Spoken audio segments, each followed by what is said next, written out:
As we see changes that are happening in the industry, moving away from the hospital setting to the home, the patient-centered home, we realize that that's where care is focused now, because that's where the patients are.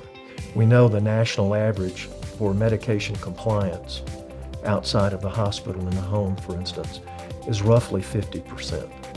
So half of the medications they're taking are not being taken correctly.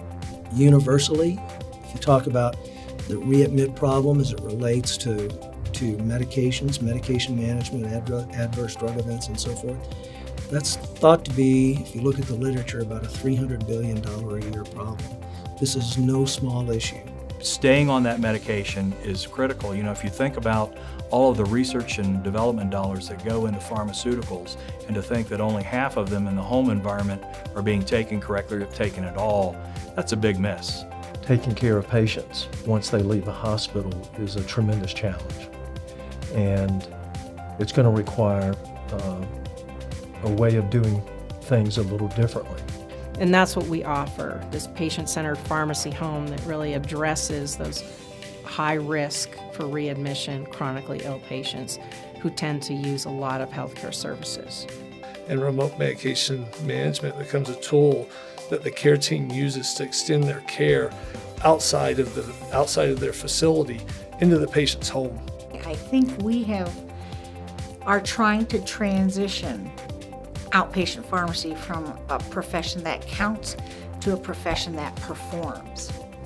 So what we're able to accomplish with the technology today is kind of break down those walls of the hospital and bring a level of patient care to the home patient that through technology and through support and through compassion of our people, we're able to bring that to the home and keep patients similar to what exists in the hospital.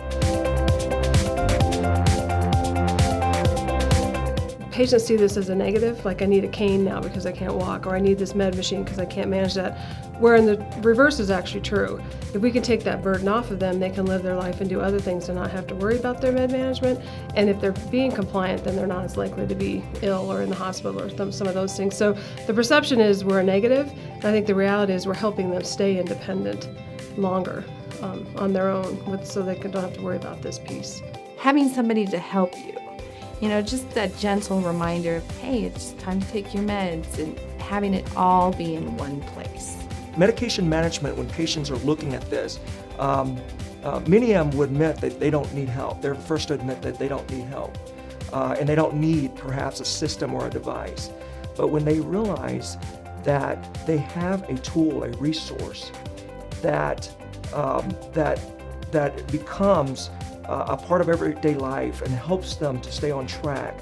It creates a routine for them because it's always going to go off at that same time. So they get to know when it is. They know, oh, it's 10 o'clock, it's about time for me to do this. It's about, 12 o'clock, it's time for, so they get used to it. It creates a schedule for them. And then if, they have something else going on, they know that this thing is here and that it's going to alarm. So they're on top of it. This can be the difference between I get to stay home or I'm going to a nursing home or an assisted care facility. And it's huge. What we want to do is help be that extension of their care that they do in the hospital. We want to be able to help patients receive that same kind of care in their home. That's a very difficult challenge, and we're excited because we think we have something that will work and will be effective. We surround the customer with expertise, and the customer being both the provider and the patient, and enable them to achieve the levels of adherence that their goals would have.